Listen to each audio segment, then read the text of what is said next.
Hello, all you fans of Ovid. Welcome to Poland. Greetings from the Faculty of Artes Liberales at the University of Warsaw, here in a truly mythical city.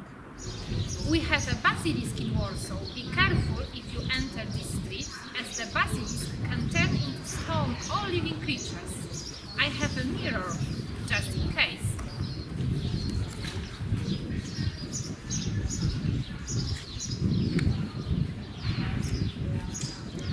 Nearby lives a magical golden duck who could turn you into the richest person of the world. There is one condition, however, but that's a story for another time.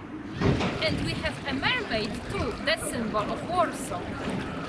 In fact, if you are observant, you will find more than 100 mermaids in the city. They often transform into sirens, and indeed we call them all syreny in Polish language. Each of these creatures would be worthy of a poem by Ovid. You know very well that he wrote the Metamorphosis, a poem about various transformations. He even described the sirens who had once human shapes and were companions of Demeter's daughter Cora. They were changed into bird-like creatures after she was abducted by Hades because they wished to be able to fly in order to help in the search. And do you know about the greatest transformation in Ovid's life? This transformation made him a Polish citizen. Yes, we even refer to him in Latin as Ovidius Polonus. How was that possible? You may have heard that Ovid got in trouble with the Roman Emperor Octavian Augustus, who exiled him to a faraway place on the banks of the Black Sea.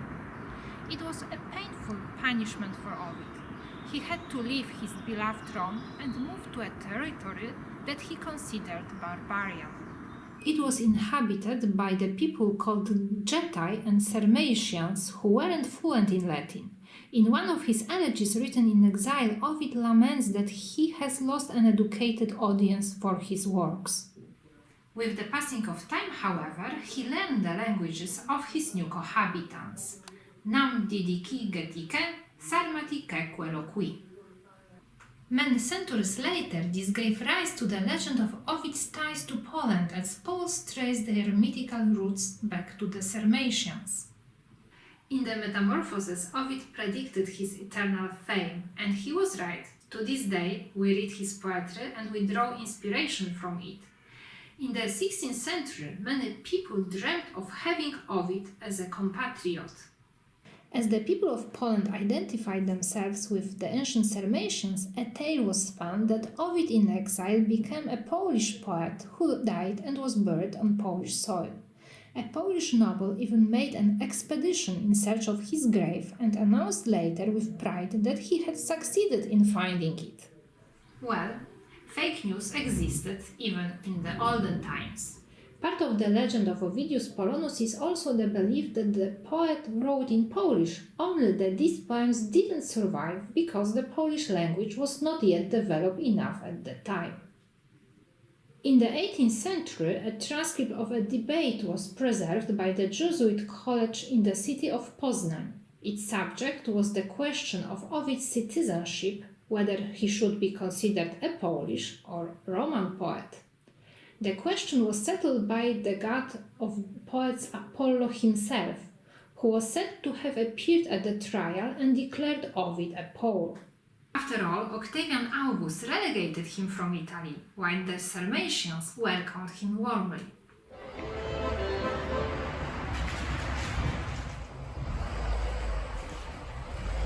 In later periods, many Polish humanists, artists and writers traveled to Italy, thus proving that the Mediterranean tradition is our common heritage beyond any geographical borders.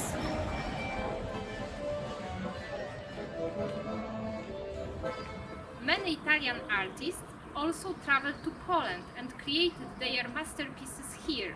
These artists were often inspired by Ovid.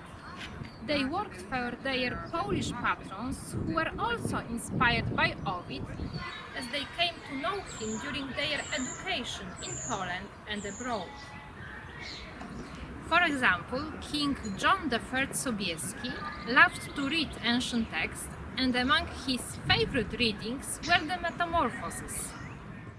The king commissioned many works based on this poem for his Wilanów Palace in Warsaw.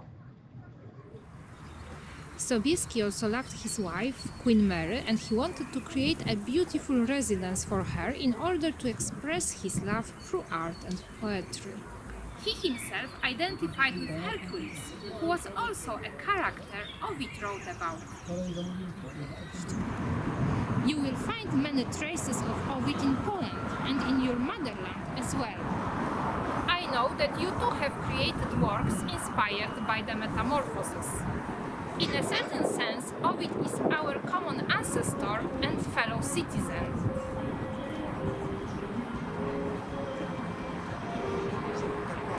For we all belong to a community joined by the ancient heritage, and we all love the language of the myths, using it ever again to create new stories about our world.